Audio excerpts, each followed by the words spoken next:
And a very good evening to you, and welcome to Politics 101 on a Wednesday evening. Is it Wednesday? Yes, it's Wednesday. It's Wednesday. Good evening to you, and welcome. Welcome to this evening's edition of Politics 101. Please share the link. Let everyone know that we're on. We continue our conversation this evening. Masa Day must done. Masa Day must done. Today is Labor Day. Today is Labor Day, Workers' Day, not Masa Day. Masa Day must done. That's our message today. So please share the link. Please share the link and let everybody know. Everybody know that we are on. We're on. It's Wednesday evening. Politics 101. Share the link. We are going to get started in a couple of minutes. So please group up, as we used to say in the old days, and be ready for us this evening. Masa Day must done. Masa Day must done. Masa Day must done.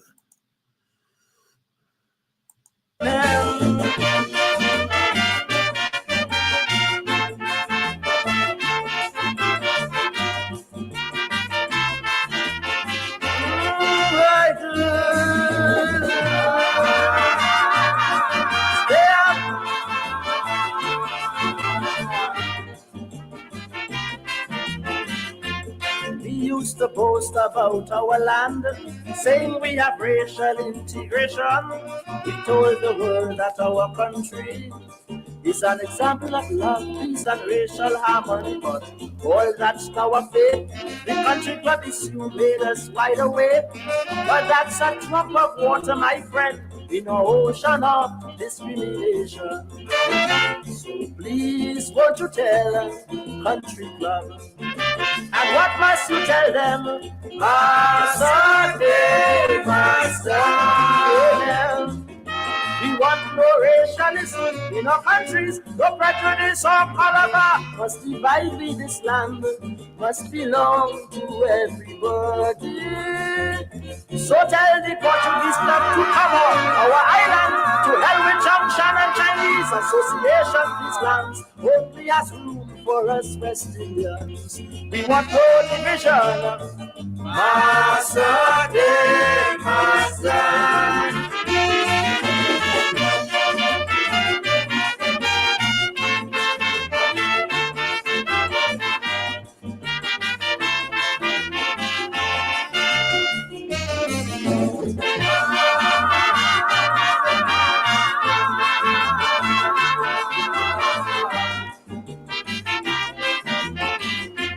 Country club is joke, there are many more. Our banks give us loans based on our color. You get certain lawyers to defend you in court. The color of your skin or prestige is your passport. Massa in hotel, drinking rum and whiskey, and he living swell. And the poor man catching his tail, and if he thief to live, they throw him in jail. So please, won't you tell them massas? I want to hear you say, Masa Day, Masa. Amen. Too much nepotism going on in these islands. Carnival and Christmas, reminding all them Syrian, and they won't spend a penny to help ISO and Steel Band. Won't you tell the Ministry of Education, stop lining up our children in hot sun, giving flag to some Englishman or Canadian. I am making fun. Masa Day, Masa.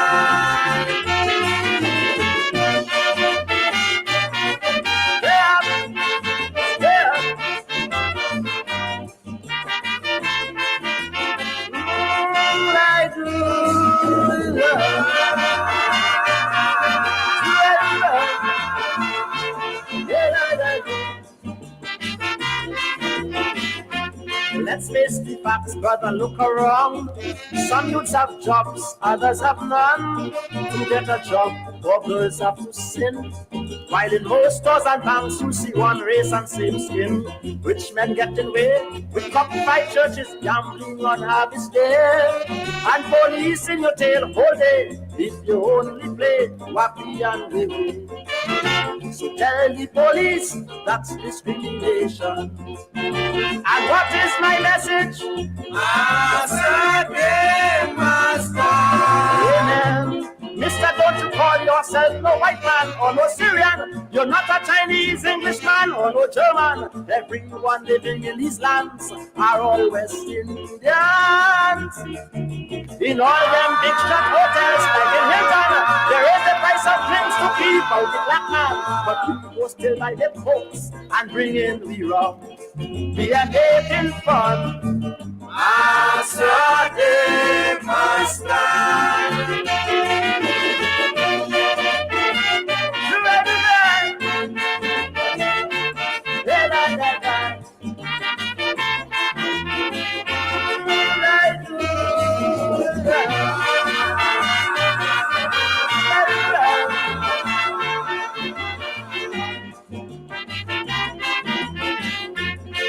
Governments in the Caribbean must now put a stop to all of this sin. It is time to stop Masa. Everyone must be free to live and enjoy rights here. No more exploitation. Have respect for labor unions. Pay good wages and benefits. It's time that Masa should take his exit. So please, won't you tell the authorities? I want to hear you say, Smiley, must now put a stop to all of this sin. It is time to stop Masa. Everyone must be free to live and enjoy rights here. No more exploitation. Have respect for labor unions. Pay good wages and benefits. It's time that Masa should take his exit. So please, won't you tell the authorities? I want to hear you say, Smiley, Masa de Masa.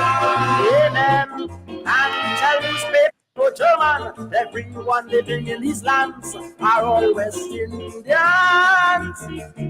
In all them big shot hotels like in Hilton, there is the price of drinks to keep out the black man. But we go still buy them folks and bring in the rum. We are making fun. Masa de Masa.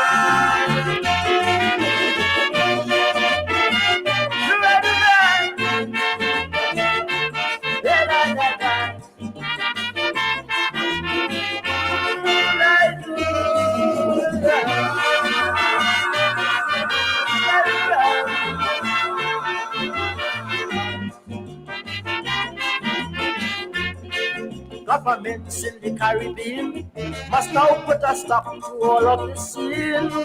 It is time to stop Masa. Everyone must be free to live and enjoy rights here. No more exploitation. Have respect for labor unions. Pay good wages and benefits.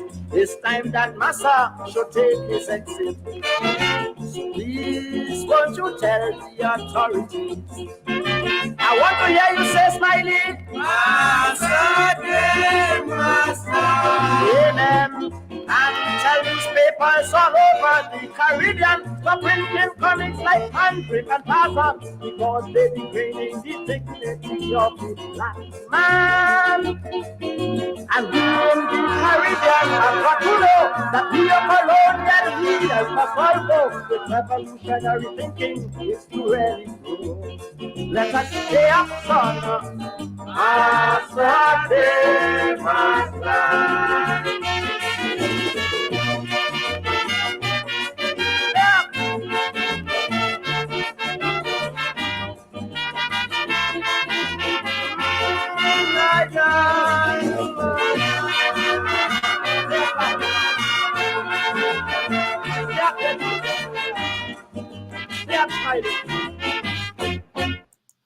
Yes, Masa Day was done. We not making any fun. Masa Day was done. Masa Day was done. The mighty chalked us there. Dr. Hollis, Liverpool. Dr. Hollis, Liverpool. The mighty chalked us. Stay up. Masa Day was done. They must pay the trade unions. Masa Day must done. Good evening to you and welcome to Politics 101. It's a Wednesday evening. We are continuing our conversation. It is today, the 1st of May. It's Labor Day, May Day, Workers' Day. It's a day that is set aside, has been set aside to honor workers. Way back in the 1840s, Karl Marx said, "Workers of the world, unite. You have nothing to lose but your chains." And today, that call, that exhortation, that is so relevant in our Guyana as we observe another Labor Day. It is even more important for us today because we move into a new era. We are moving into a new era. Some would say we have moved into a new era, the era of the petro state. Labor becomes important again, as it has always been. It is labor that led the way to independence. The so-called labor riots of the 1930s struck the final blow for independence in our Caribbean. It was labor. It was the labor unions that led the way.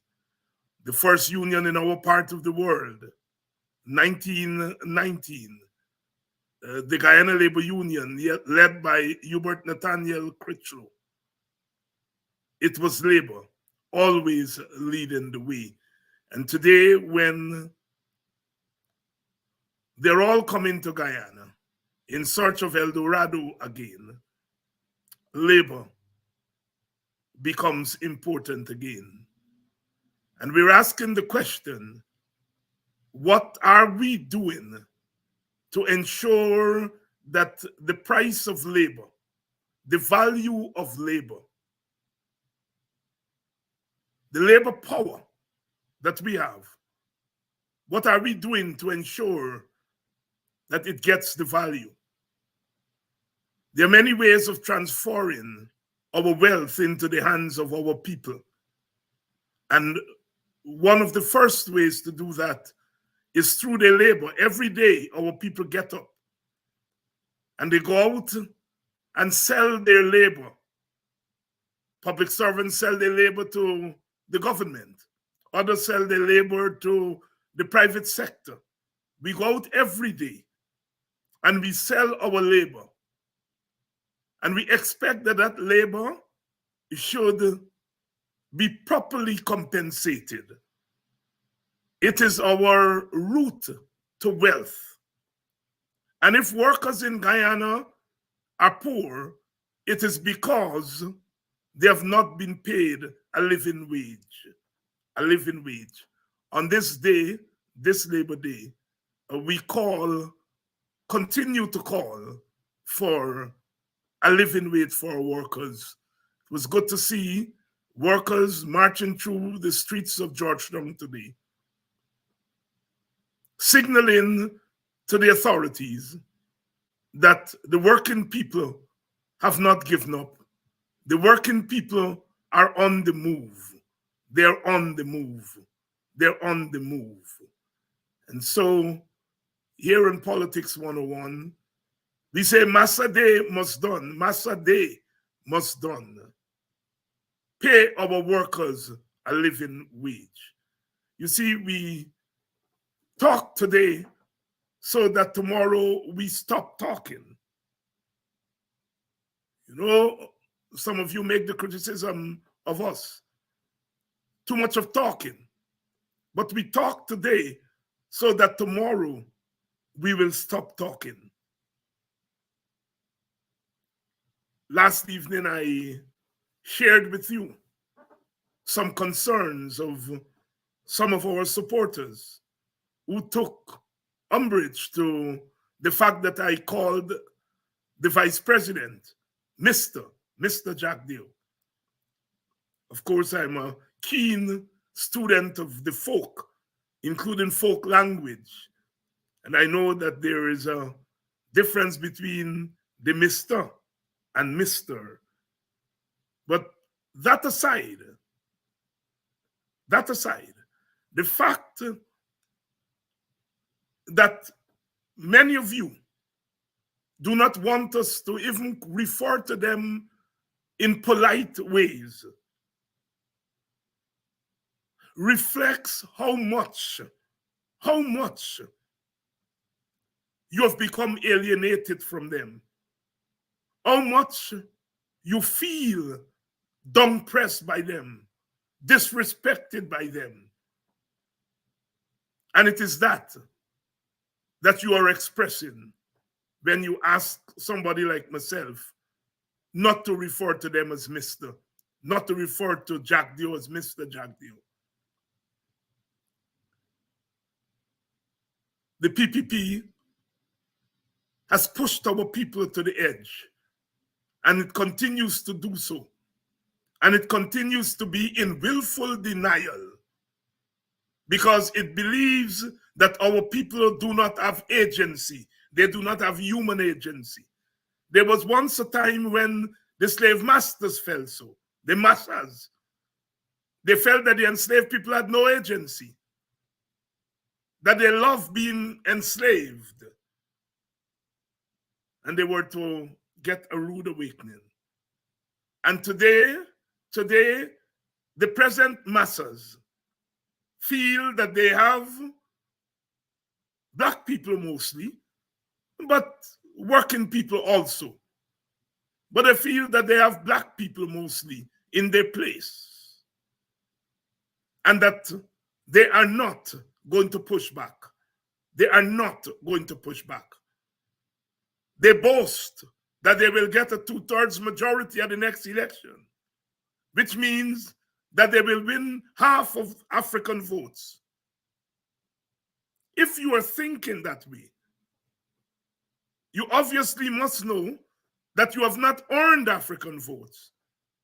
And that if you're going to get half of the African population to vote for you, although you're bulldozing their homes, you're bulldozing their businesses, you're refusing to meet with their unions and to pay them a living wage, you're shooting down their fathers and their sons in their bed and in the bright daylight, you're spitting on their mothers, on their sisters, you're killing them left, right, and center, that you feel that although you are doing that, half of them will vote for you. You obviously must think that they're jackasses. Because you know what you're doing. You know what you're doing to them. And you're saying that despite what I'm doing to you, I know that you are going to vote for me. They're then saying that we are jackasses. We are jackasses. That's what they're saying. And in saying that we are jackasses, from a racial standpoint, they're saying that we are less than humans. We are less than humans. We've got to talk today so that tomorrow we stop talking. We talk today so that tomorrow we stop talking. And I'm telling you, one or two of the brothers said that I shouldn't even play what Jack Dio said. I play what Jack Dio said to rebut him. Don't play somebody said. I know sometimes our people say things that they don't necessarily mean, that I'm promoting Jack Dio. I'm promoting Jack Dio. I'm bringing Jack Dio here, and I'm using his own words to show our people where we stand with them and what they think about us. And so we talk today so that tomorrow we won't have to talk anymore. We talk today so that tomorrow we won't have to talk anymore. African people, opposition supporters, working people, you all have got to start taking a stand. You all have got to start taking a stand. Some of us, some of you, have already taken a stand. Others are sitting on the fence. We've got to take a stand. At some point, we are human beings. If someone a month ago had said that students at US Ivy League universities were going to come onto the streets, leave their classrooms, and give solidarity to the Palestinians, we would have told them no. We would have said no, it wouldn't happen. Human beings act when the spirit moves in them. All that we can do is to open up spaces, open up the playing field, but people will make their decisions. The students in the United States of America at more than 30 Ivy League universities are taking a stand when we didn't think that they would. When we didn't think that they would. And I am confident that the people in Guyana, African people, opposition supporters, working people in general, will stand up and take a stand shortly. Shortly. We have reached the end, almost there, almost there. So Mr. Jagdio says, Mr. Jagdio, the mister, he said that the PNC did nothing for Black people, that they pushed Black people into the public service, and pauperized them,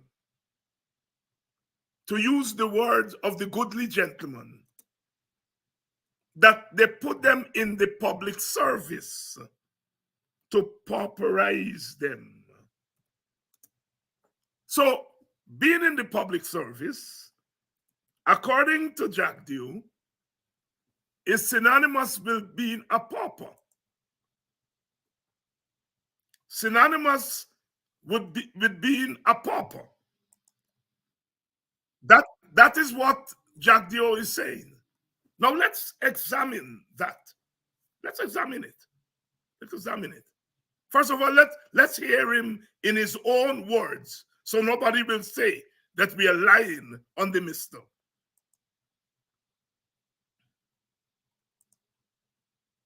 Of wealth in favor of other races. How is it that for 33 years of our independent Guyana, 58 years of independent Guyana, when you had the control over state power, you were running the government, how could you ensure that Afro-Guyanese grew? How could you not? Because they pauperize Afro-Guyanese. They pauperize Afro-Guyanese by making sure they were mainly in the public sector. If you look at 1990 and 1992, the average salary in the public sector was $25 US by pauperizing a large amount of Afro-Guyanese when they were in office. They didn't help much in the period in 2015 too. Jagdio. Yes. So you heard the man there. The PNC did nothing for Black people. They put them in the public service. They pauperized them. All right.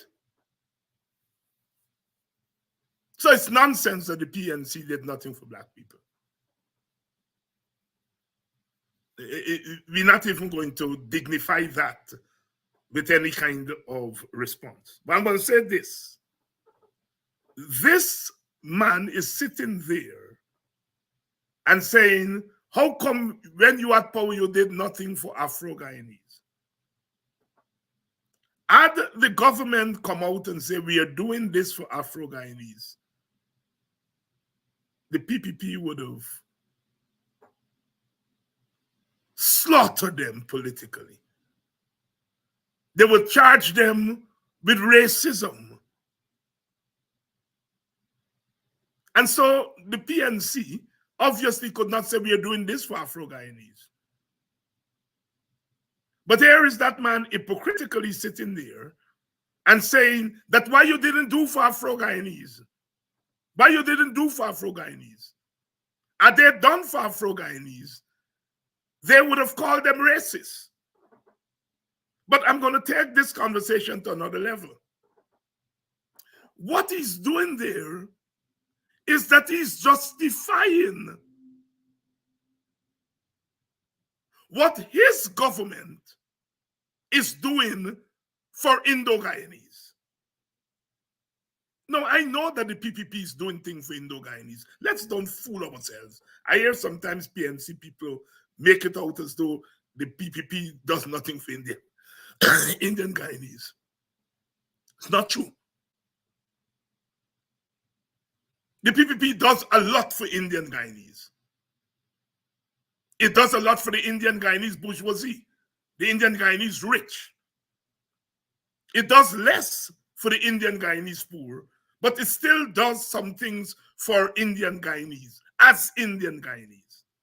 The government policy towards sugar workers is an Indian Guyanese policy because the vast majority of sugar workers are Indian Guyanese, and your policy towards sugar workers would benefit Indian Guyanese. So the government does, the PPP government does for Indian Guyanese. And what Jack Dio is saying is that why you cussing me for doing for Indian Guyanese? You had power and you didn't do for African Guyanese. Like I said, it is not true that the PNC didn't do for African Guyanese. The PNC did things for African Guyanese. They weren't bold, as Jack Dio to say, that we are doing this for African Guyanese. But they did things for African Guyanese. They just would never say it in that way. So Jack Dio knows that they did things for African Guyanese. What he's doing, he's saying, why you cussing me for doing for Indians? The problem, Jack Dio, Mr. Jack Dio, is that nobody, certainly not David Hines, is saying that you shouldn't do anything for Indian Guyanese. They voted for you. And you have to do something for them. What we are saying is, in the process of doing something for Indian Guyanese, do not discriminate against other groups.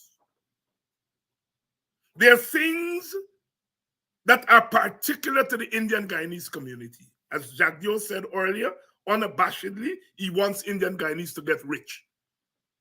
So when our people come to us, we do things to get them rich. Nothing is wrong with that. But it's when the price for trying to get Indian Guyanese rich is to keep African Guyanese and Amerindians poor, that's where the problem is.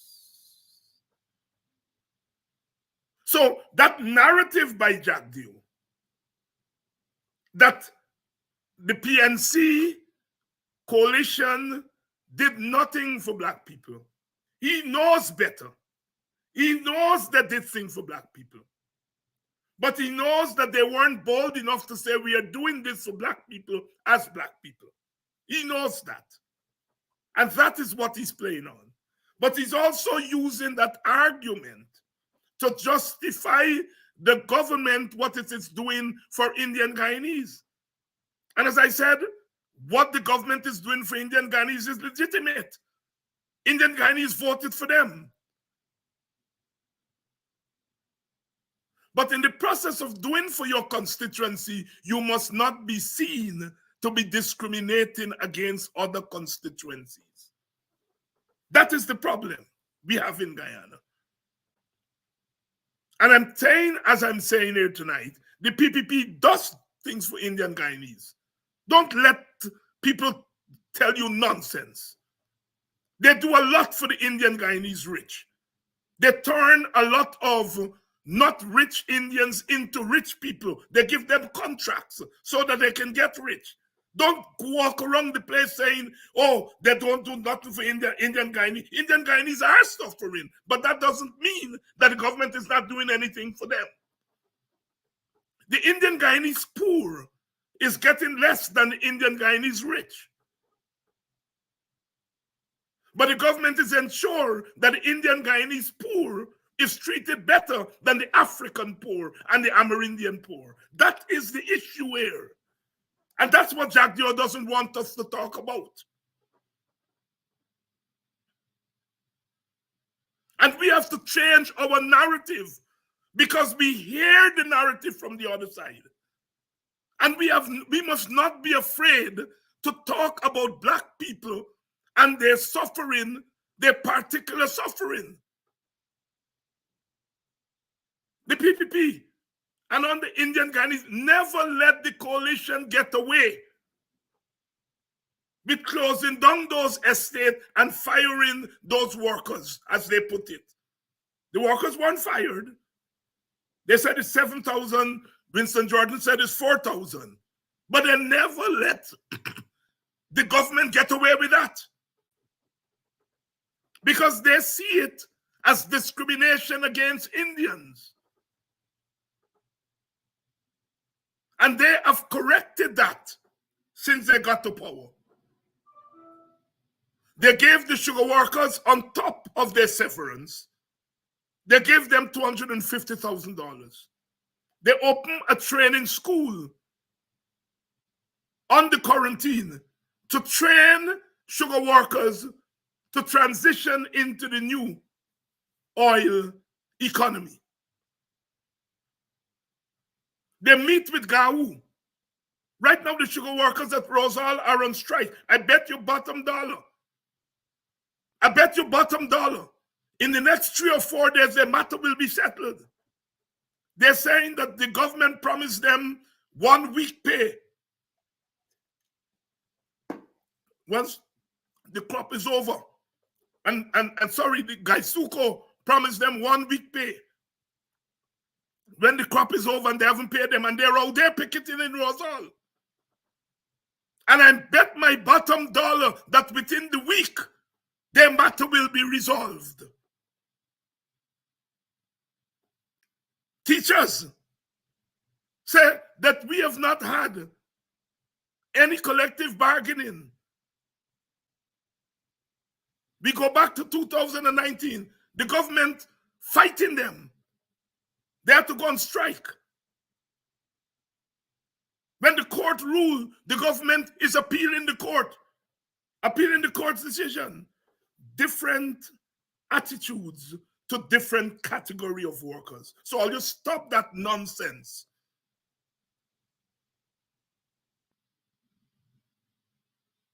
All governments push back against its citizens.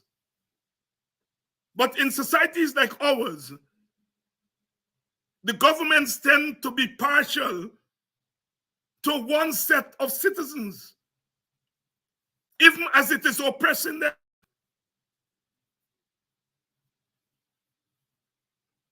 The way they treat GAU and the way they treat the PSU and the GTU shows very clearly that the African poor and the Indian poor are not treated with the same value system.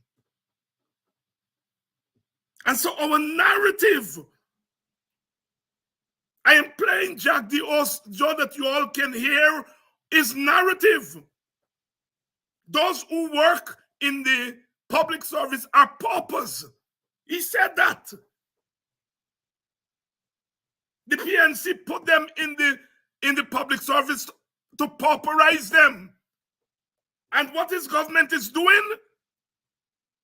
It is pauperizing them 100 times more. 100 times more. They're paupers. Understand language. Nomenclature is the big word we use in academia. Understand narrative. The PNC wanted to keep black people poor. They ought to be stupid if that is the case. But of course, that's not the case. Why Jack Dio knows that they want to keep them poor? They put them in the public service. Of course, they were in the public service before the PNC came to power. It was the colonial order that drove black people into the public service. They weren't always there.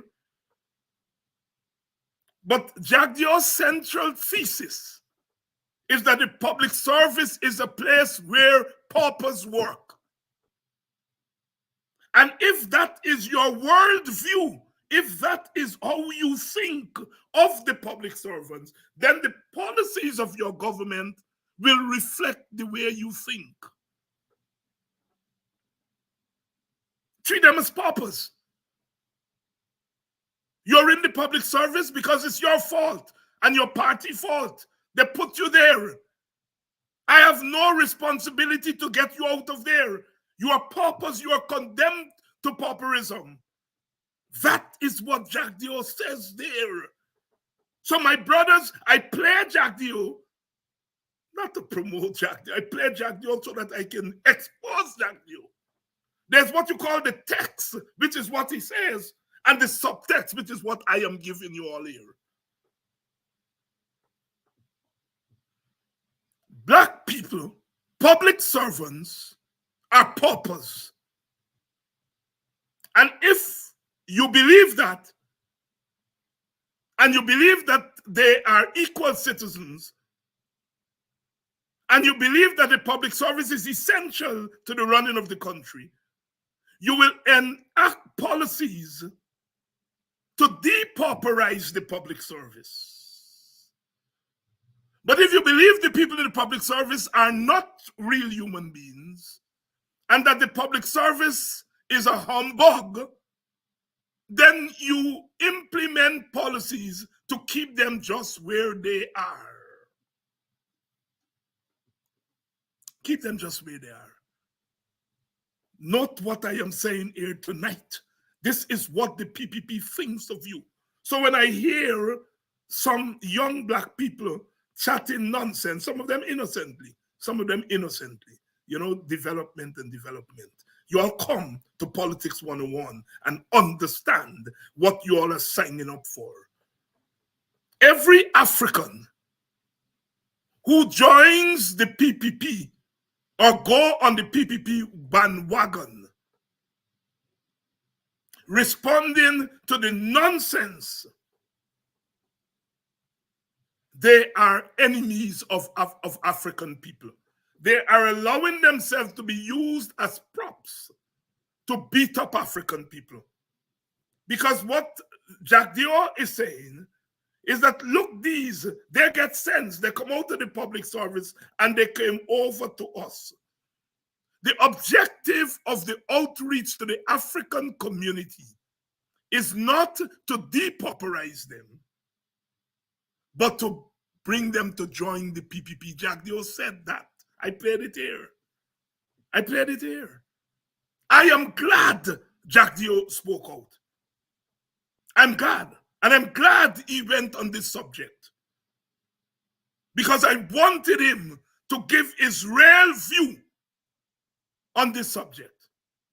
Let's hear a little bit more about what this chap is saying. So you had 23 years of control over the executive and 36 years of control over the parliament, basically, because from 2012 to 2015, they had a one-seat majority. 36 years of our 58 years, they had control over the parliament. How did they use this in favor of Afro-Guyanese? The entire country, including the lives of many Afro-Guyanese, was negative all the time. So it is, I'm going to say, it's not that, it's the scholarships, it's the jobs, it's the land that were allocated. Just look at the last 4 years and you will see it's not one else. They have to be for me. But they're not really, because they want to keep you in that state. And that is what they capitalize on.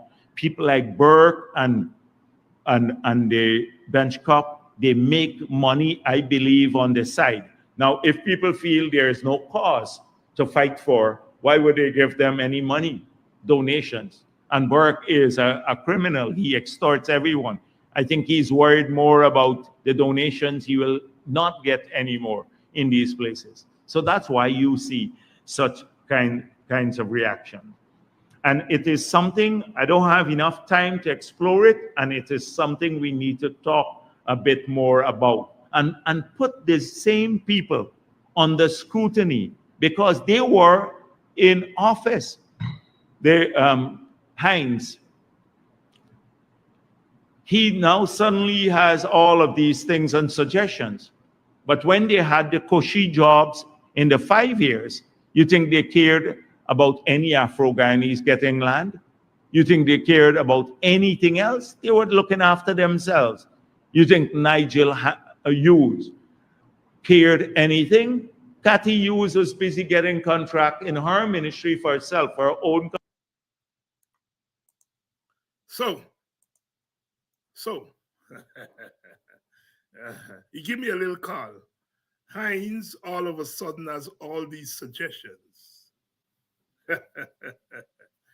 But where were those suggestions from Hinds under the coalition? They didn't care about black people, Hinds and them. Nigel Hughes didn't care about black people. That's the message. So,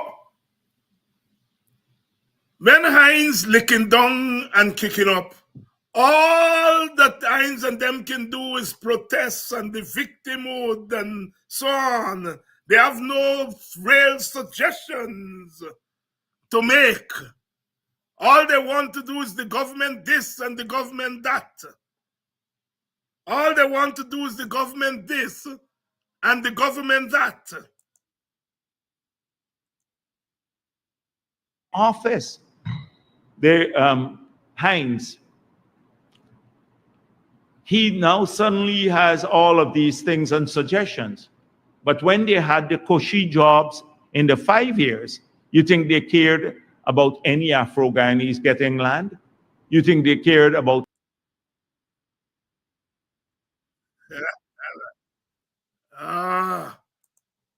So you all heard for yourself.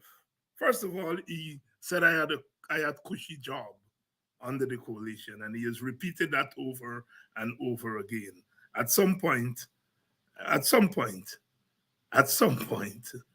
he and I will have to talk about this cushy job that I had. But anyhow, so all of a sudden Hinds has all these suggestions. You see, when Hinds licking down and protesting and so on, they say, these people have no suggestions, they have no policy. They all they want to do is to tear down. But now we putting forward policies, as he called them, suggestions, right? He gave him a little break there.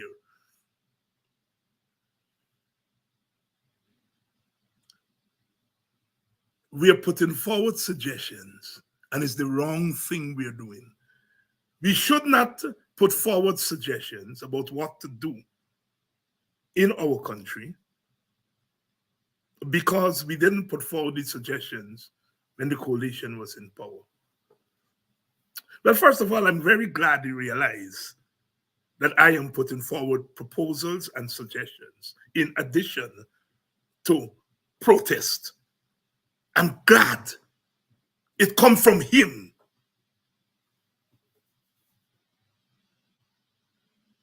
Struggle is multifaceted. We walk on several planks at the same time. We protest, we expose, but we also put proposals on the table. And we don't put proposals on the table just for the sake of putting proposals on the table. As you know, our big proposal is the cash grants. The cash transfer, sorry, not cash grants. And we're saying take 10% of the oil revenues each year, calculate it. If you get 300 million US dollars, if you get 600 million US dollars a year, take 10% of that, that's 60 million US dollars. Divide that among the 220 households and give each of them that. And we don't want the president to walk around the place and sharing it out. We want you to take a bill to Parliament. Call it the Clive Thomas bill. Call it the Clive Thomas bill. Take a Clive Thomas bill to Parliament. Ask the Parliament to debate this policy proposal to take 10% of the oil revenue each year and to give it to each household.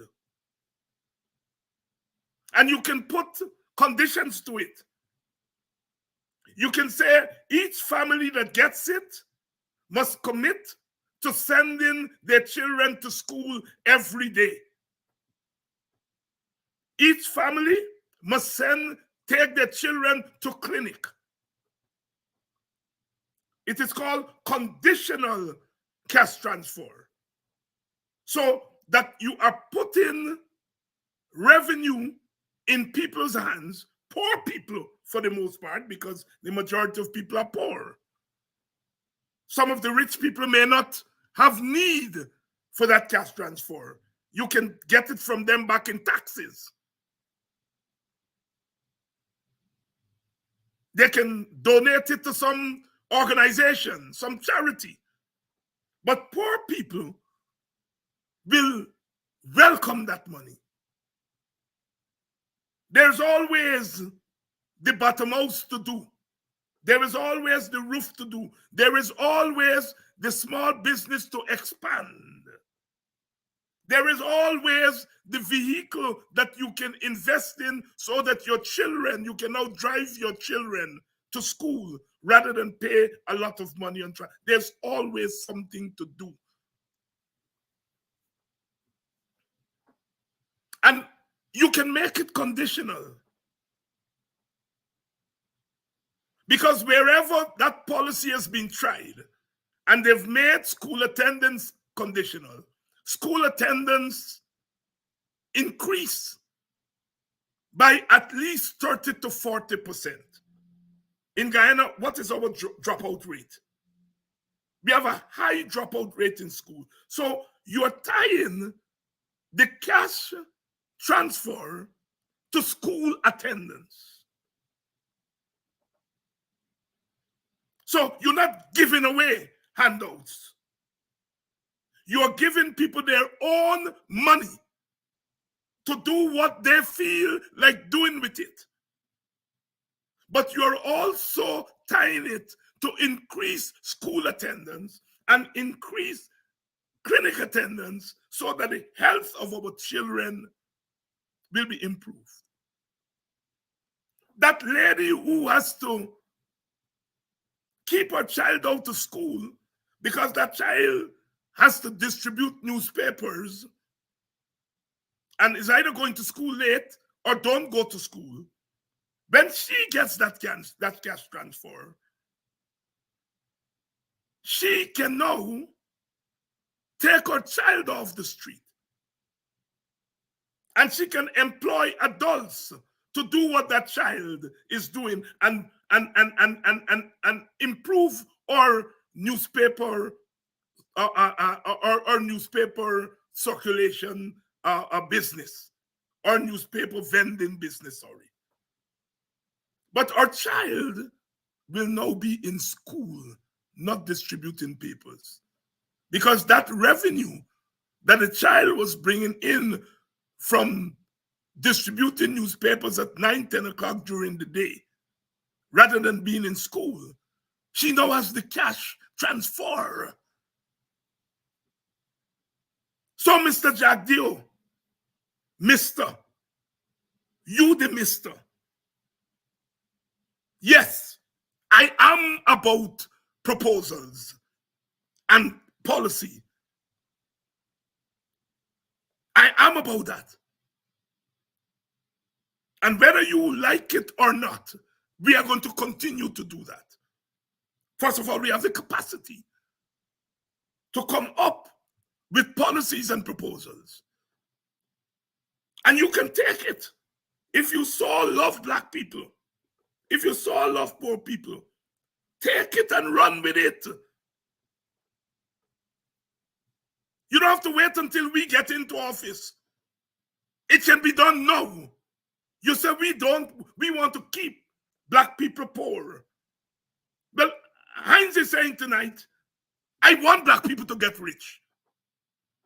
And one of the ways they can get rich is to share 10% of that blasted money that you're all taking it and giving it to your friends and your cohorts in contract. Give poor people, Black people, brown people, give them some contract with that cash transfer. That's their contract. That's their contract.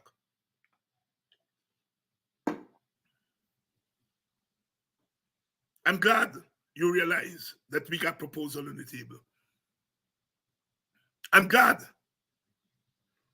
that we got proposal on the table. Take the control out of the control of our oil, out of the grip of you and your government. Set up a national oil company. Set up a national oil company. That national oil company can bid for blocks. They can bid for oil blocks. The national oil company become a business, not controlled by the government. The oil industry should not be controlled by Jack Dio. Set up a national oil company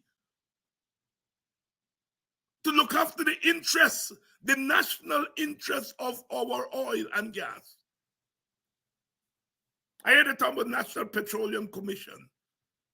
We are saying a national oil company, a business, a government business. And while we were on the business of oil, he said that Nigel Hughes talking about no African getting oil blocks, and that they give 2 oil blocks to 2 African groups, 2 African companies. And Nigel Hughes is not talking about that. Well, first of all, I have news to him. The fact that you all gave oil blocks to 2 African companies is because of Nigel Hughes. If Nigel Hughes did not expose it to the world, you all would have continued. So you all give 2, the next go wrong. I want you all to give 10 times 2. We're not satisfied with 2. 2 out of 20, 2 out of 40. That is not equitable. So first of all, is we make you do it. Is Nigel Hughes make you do it? That's 1. 2, it's a token. Yes, we welcome it, but it's a token. We need more. If you love Black people and you want them to get rich, give them more. Give them more oil blocks. You see, you give the 2 oil blocks because you want to use them as talking points. And you want to get the Africans that you give the oil blocks to kiss your ring. That's what you're about. If they want to kiss your ring, that's their personal business. But we are saying that our people must not have to kiss anybody's ring to get their fair share in this country. That's what you're saying, Jack Dio. That's what we're saying. You talk about suggestions, you say, Heinz now have all these suggestions. Yes, I'm glad you realize I'm glad you realize that we got suggestions. We got policies. I want to remind you that the cash transfer proposal was made in 2018 August, 2 years before the coalition government was hounded from power. So yes, Jack Dio, you're lying when you say Hinds and them only making the proposal now. You're a damn liar. The proposal was made when the coalition was in office. So you're saying we only making proposal now. Hinds only making proposal now. During the coalition time, he didn't make any proposal.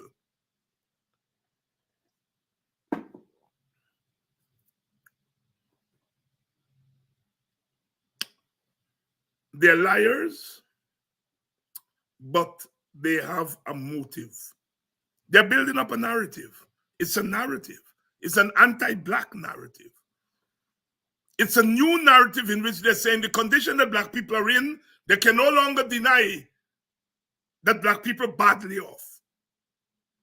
But the new narrative is that they're badly off because of choices they make at the personal, the family, and the community level, and choices made by their party. That's the narrative. And we are saying they're where they are because of structural developments in our society that haven't been chased off their lands, not given license to enter commerce. They then, as human beings are wont to do, they move to where there were opportunities. The movement to the public service was not the PNC doing. That was long before the PNC. The movement for the public service was as a result of discriminatory practices on the part of the colonial government. And guess what, Mr. Jagdeo? Mr. Jagdeo, you have done nothing to turn back those colonial policies. In fact, you are saying that those colonial policies are not really the fault of the colonials, it's the fault of Black people themselves. Rafi Dev likes to quote a lady who come and study Guyana, and she said something to the effect that Black people work to live and Indian people live to work. Black people work to live and Indian people love to work. My friend Ravi likes that. He likes that. Because, you know, the thesis is that Black people work to live. So when they got these lands, they plan food to eat. They didn't plan food to export. Indian people didn't plan food to eat. They planned food to export. So they're rich today. What that lady and Rafi Dev are not saying is that Black people were not given license by the colonial government to engage in business.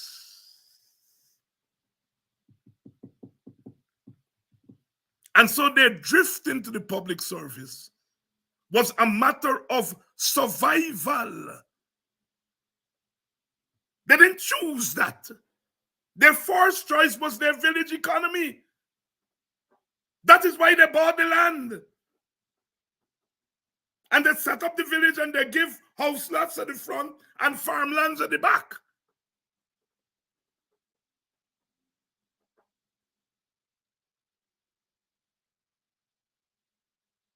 And you know what? Physically, they turned the wild coast into a livable space. Walter Rodney talked about the tens of thousands of shovels of dirt that was dug. The canals, the seawall. They irrigate the place. They keep the sea out.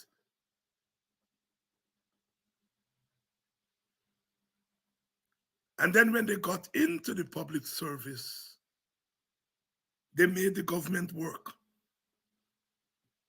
They went into the police force to defend the community while it sleep at night, to protect the community while it sleep at night. They went into the army to defend the nation.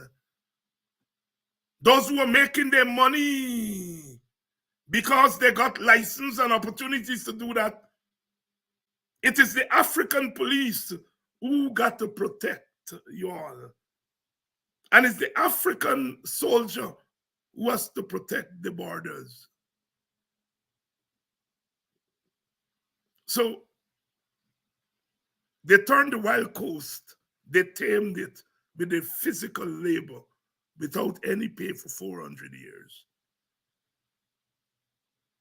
And then after that, they were pushed into the public service. They created government. They created a government service. They made it work. They defended the nation. They protected the nation. They become nurses. They deliver your babies. They heal you when you're wounded. They became teachers. They taught you and your children.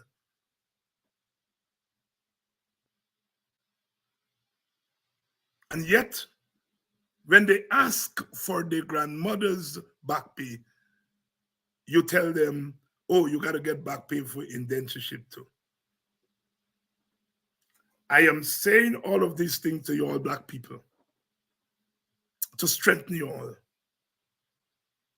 Not to believe the narrative that is peddled there, that there is another narrative. Your fight is not against your Indian brother and sister. Whatever your Indian brother and sister is getting from this government, I am certain they deserve it. And the fight is not to stop the government from giving Indians. The fight is to get the government to give as much to Africans and Amerindians. I'm sure Amerindians don't want me to speak for them, but I have to put in that fact. That it is not, nobody's saying the government shouldn't give to Indian people. But you must give equally to the other ethnic groups in the society. And if you feel that black people are working in a pauperized sector, then implement policies to encourage them to go into other sectors where they can get rich. Give them lorries. Y'all call them Cantano. And give them license to engage in the sand business and the brick business. You love them? You love them?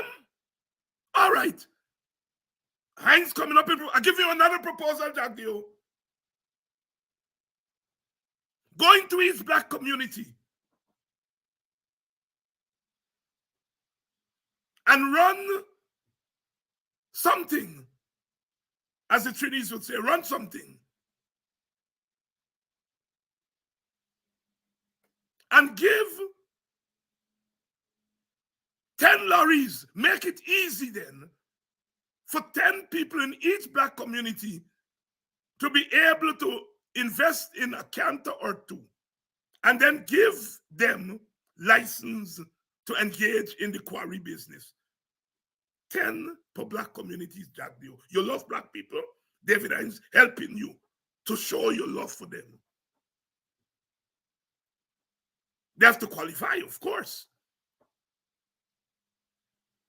But make it easy for 10 people from each black community to have access to lorry and canter, whatever it is they need, and then give them the license for the quarrying business.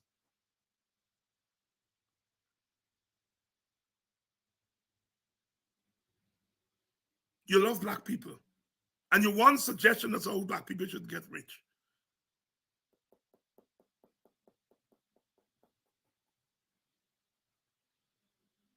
The PNC want to pauperize black people.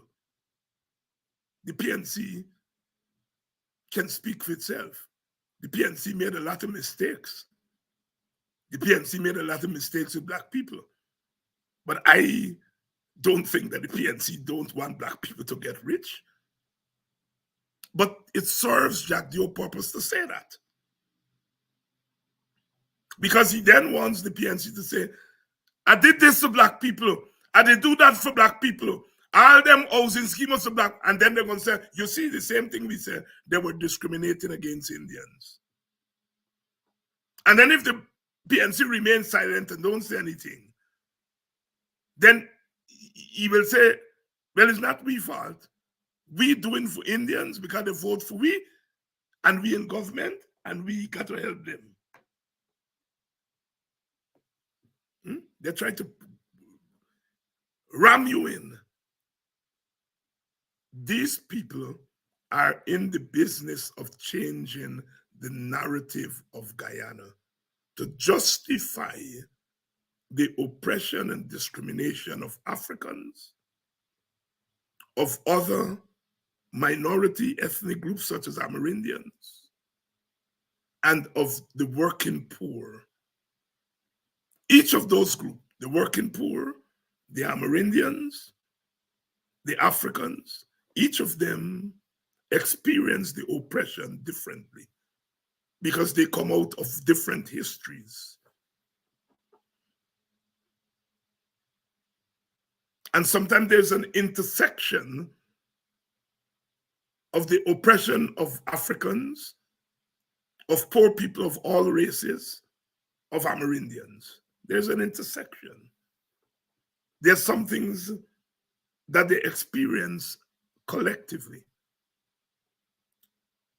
But because of where they're located in the economy,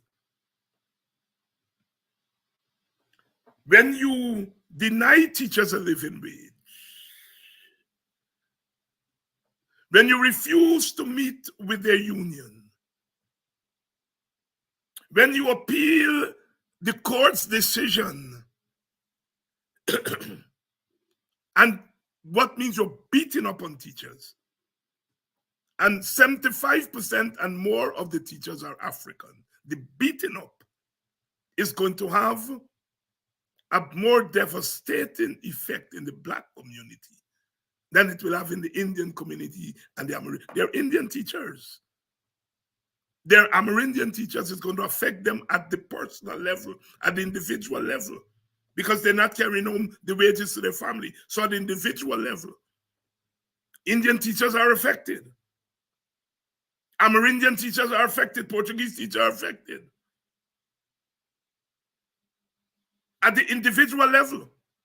But when 75% and more of the teachers are African, and you don't give them a living wage, it has an effect on the community, the African community. It has the individual effect, just like the individual Amerindian teacher, the individual East Indian teacher. But because so many Africans are in the teaching profession, the effect is not just individual, it's community and it's race.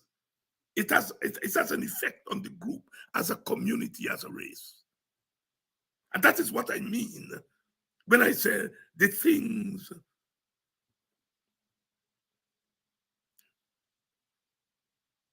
if you assault sugar,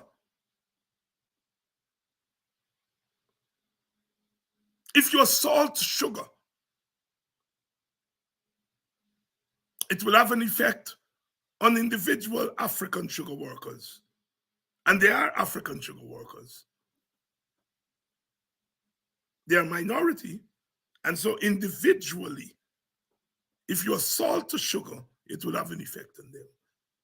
But because the majority, more than 75% of sugar workers are Indians, when you assault sugar, it will have a devastating effect on the Indian community. Comrades, brothers and sisters, this is real talk. This is what we are into. And we want to empower you so that you understand why you're fighting, what you're fighting for. Because we fight today so that tomorrow we fight no more. And tomorrow will come. Maybe stormy tonight. Stormy tonight. But joy cometh in the morning. Joy cometh not by sitting and waiting for the morning to come.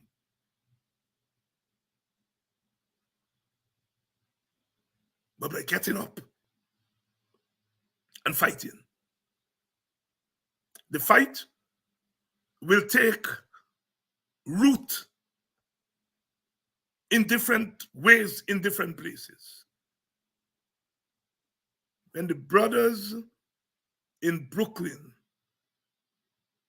decide that they are going to rebuke those black people in Brooklyn who behaved in an insensitive way by inviting into their midst or allowing themselves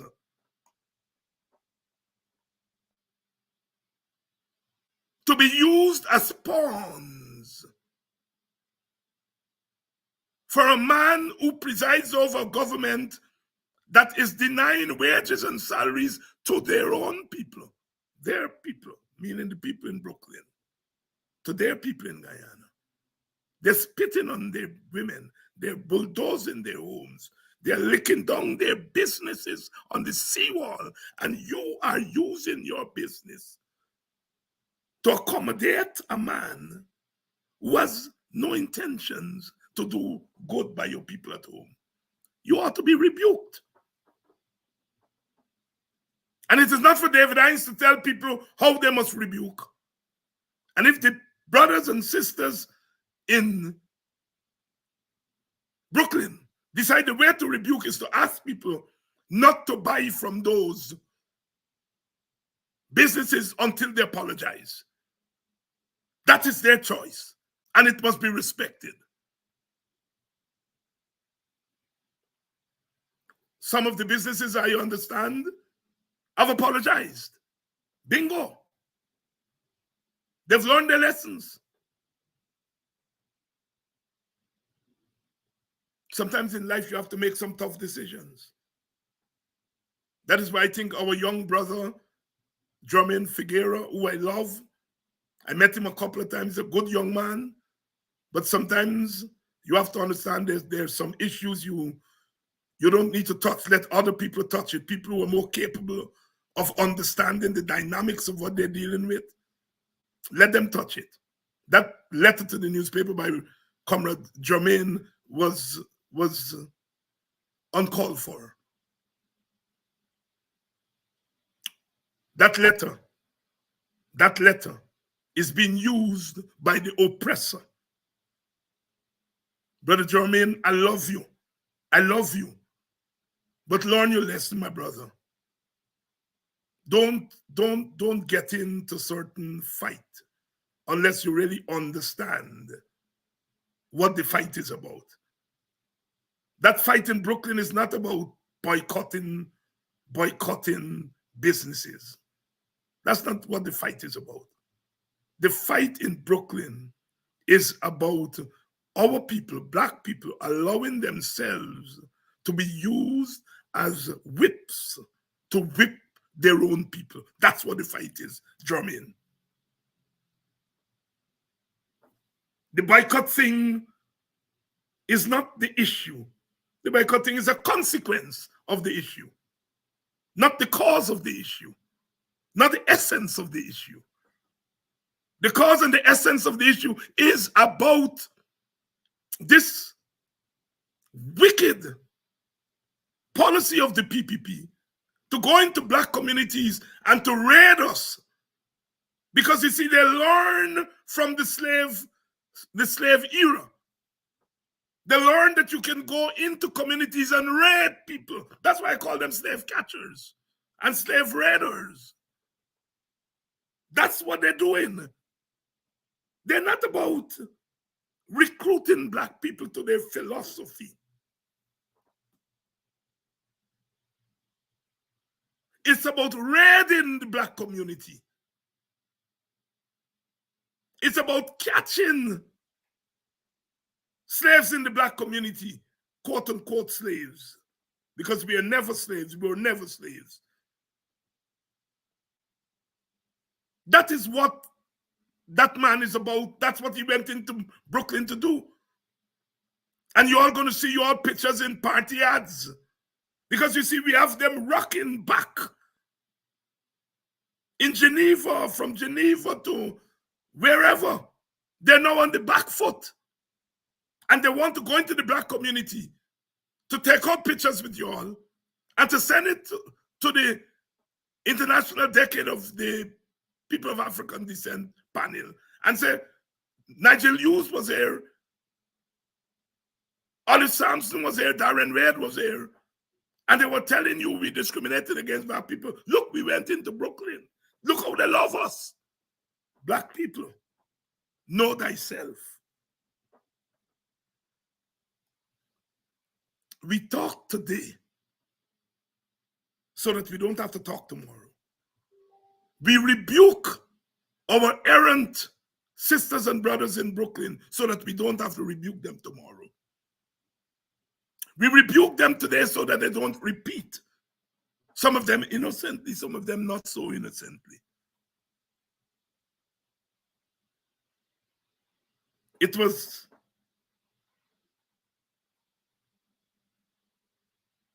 always the view of the other that black people are malleable, that we can always be bought, that they've messed with our minds during slavery, and that they're moving in to take advantage of that.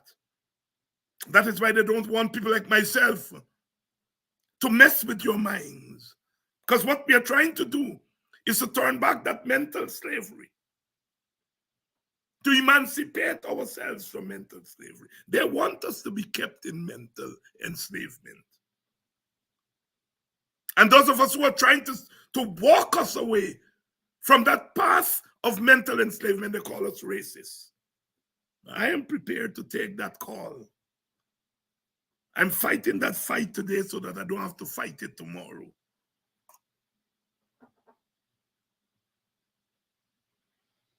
It was Frederick Douglass who told us that as an enslaved boy, one day the master approached him to beat him. And as he raised his hands with a whip to lash Frederick Douglass retaliated. As we say, square up.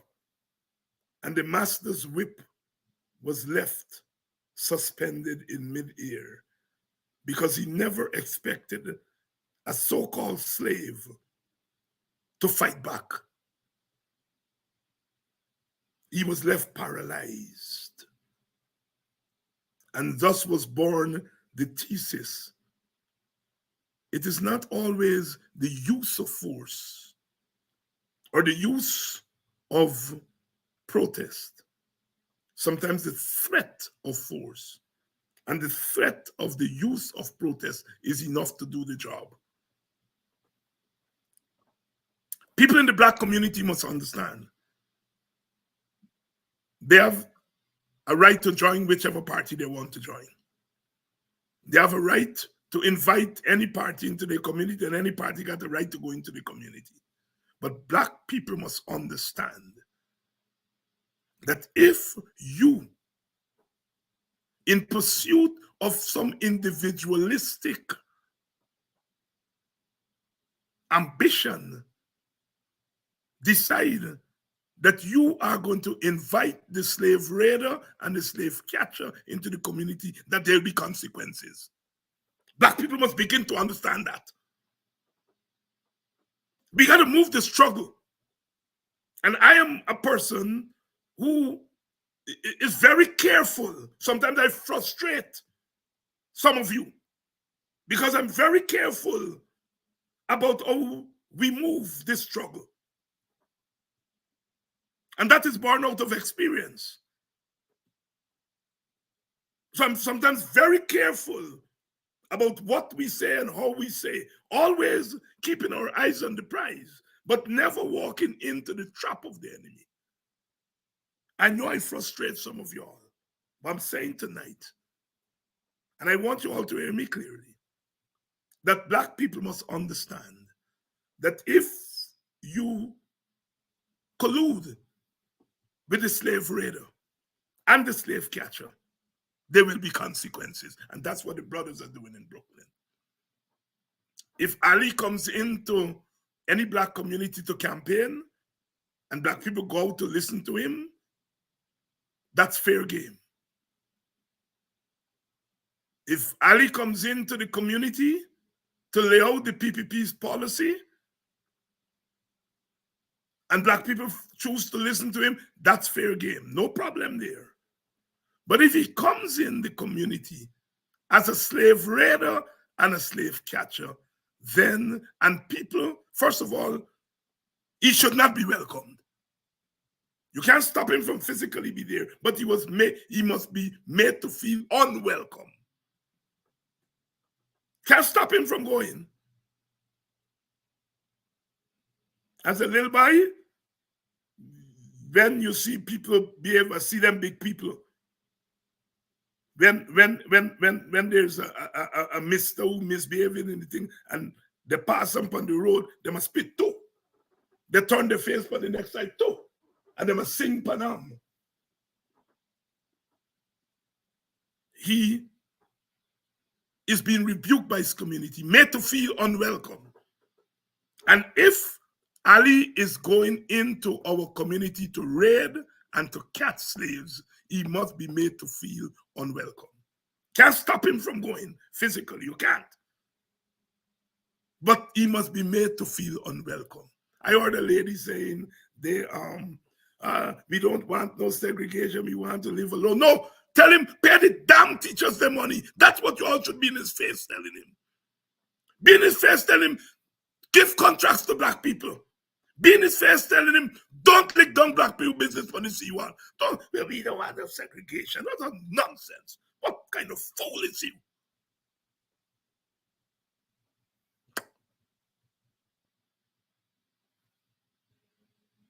Black people must know, after Brooklyn, realize that if you move against the interests, the collective interests of the community, there will be consequences. And not even Jack Dio. And Ali should be able to save you. When Black people in Brooklyn decide they're not buying your party, they're not buying your cook-up, they're not buying your chow mein, let them come and save you. They get time to save you. We fight today in a certain way so that we don't have to fight tomorrow. So, Jack Dio, I got your number. You are not going to define for Black people what we should be.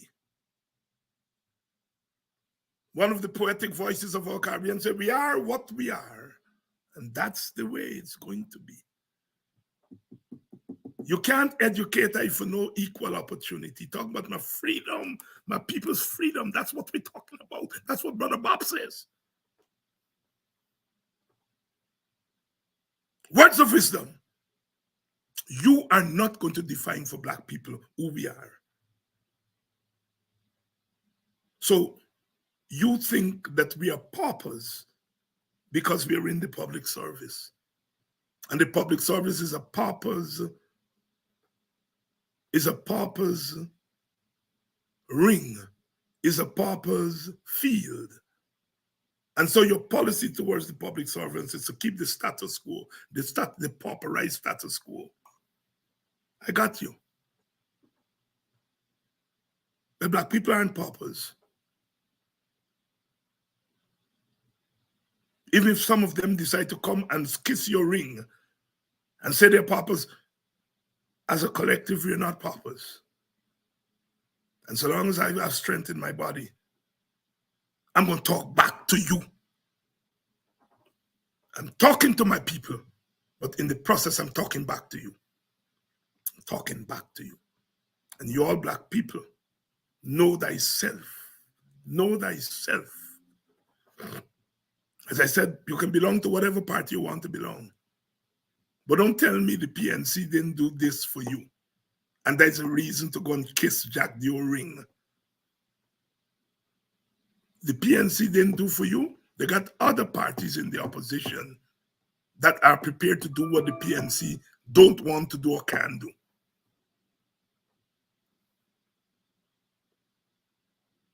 I hold my party, the Working People's Alliance. At this juncture in our history, we have decided that black people's back are against the wall and we are going to defend them as black people. We are a multiracial party in the sense that we believe in a multiracial solution. We believe that the ethnic groups should move together, all things being equal. We believe in a national government of all political parties representing all ethnic groups. We believe that the oil wealth should be distributed to all families regardless of race. We are a multi-ethnic party in terms of our outlook, our worldview, our politics. But we recognize that African people are being singled out for discrimination, disproportionate discrimination. And we have decided that we will use our party as a barricade between the oppressor, the discriminator, and the black community. And we are not talking water in our mouth. We are prepared to take the blows that come with that. Because we know who we are. And so, if you feel the PNC playing games with black people business as black people business, you all don't have to run and kiss Jack the O-ring. He's not going to do that for you. He doesn't have any interest in empowering black people, the empowerment of black people.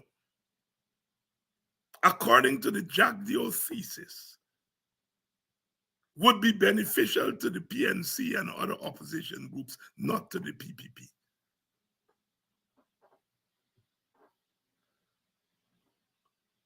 You give 2 oil blocks, we want 20 the next time. If you think we're going to tell them, lady, don't take the oil blocks, take them because you deserve them, so long as you have what it takes to get them, we welcome it. But don't go and kiss Jack the O-ring. One, kiss our ring because it's we who make you get it. If you want to kiss anything, kiss the ring of the people who are in the trenches every day, every night like the night, fighting for you to get the oil block. And human beings, once we smell freedom, we always want more. We should always want more. So black folk, you all got to lead this thing. Our Indian comrades are going to be singled out in the Indian communities for special attention by the PPP, and they don't eat nice. They just eat like curry barbed wire whenever an Indian cross over to an opposition party. They don't eat nice in those communities. So we've got to take the front row of this struggle because we got some Indian and Amerindian comrades on our side, but they must not be called upon to take the front line of the battlefield. Black people have to be on the front line of the battlefield. And in order to be on the front line of the battlefield, you all have to understand where we are, what is being done to us, and how we're going to make our way out of it. We fight in a certain way today so that tomorrow we don't have to fight like that anymore. So we are serving notice. Black people who cooperate with the slave raiders and the slave catchers, there'll be consequences.